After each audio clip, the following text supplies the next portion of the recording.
ನಮ್ಮ ಜನಸ್ನೇಹಿ ಯೋಗೇಶನ್ ಅವ್ರ ಬಗ್ಗೆ ಹೇಳ್ಬೇಕಂದ್ರೆ ನಾನು 3 ವರ್ಷದ ಮುಂಚೆ ಪರಿಚಯ ಆದೆ. ಆ ಪರಿಚಯ ಆಗೋದಿಕ್ಕೆ ನಾನು ಜನಸ್ನೇಹಿ ಯೋಗೇಶನ್ ಅವ್ರ ಪರಿಚಯ ಆಗ್ಬೇಕಂದ್ರೆ ನಮ್ಮ ಆನಂದಣ್ಣ ಚಿಕ್ಕಮಂಗ್ಳೂರಿಂದಲೇ ಬರ್ಬೇಕಾಗಿತ್ತು. ವಿಶೇಷ ಏನಂದ್ರೆ ನಾನು ಶರಣ್ಯ ಅವ್ರ ಜೊತೆ ಸದಾ ಇರ್ತಾ ಇದ್ದೆ.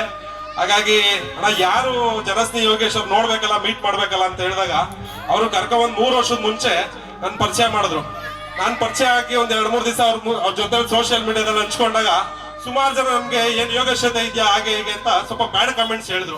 ಅವ್ರಿಗೆಲ್ಲ ಉತ್ತರ ಇವತ್ತು ನಡೀತಾ ಇದೆಯಲ್ಲ ಆಶ್ರಮ, ಅದೇ ಉತ್ತರ. ಹಾಗಾಗಿ ದಯವಿಟ್ಟು ಇಡೀ ಕರ್ನಾಟಕ ಜನತೆ ನಮ್ಮ ಜನಸ್ನೇಹಿ ಯೋಗೇಶಣ್ಣನ ಜೊತೆ ಇರಿ. ಯಾರೇ 1000 ಹೇಳಿ ಅವ್ರ ಮನೇಲಿರೋ ತಂದೆ ತಾಯಿನ ಸಾಕಕ್ ಯೋಗ್ಯತೆ ಇಲ್ದವರು ಬರೀ ಈ ಮಾತುಗಳು ಆಡ್ಬೇಕು ಅಷ್ಟೇ, ಬಿಟ್ರೆ ಬೇರೆ ಏನಿಲ್ಲ.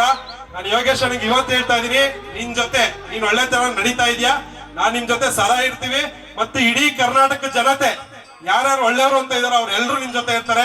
ಹಾಗಾಗಿ ದಯವಿಟ್ಟು ಇದೇ ತರ ನಮ್ ಜನಸ್ನೇಹಿ ನಿರಾಶ್ರಿತರ ಆಶ್ರಮದಲ್ಲಿ ಪ್ರತಿ ವರ್ಷ ಇನ್ನು ವಿಜೃಂಭಣೆಯಿಂದ ನಡೀತಾ ಇರ್ಲಿ.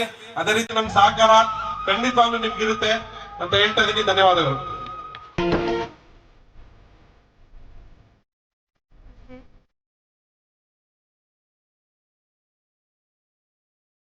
Mm-hmm.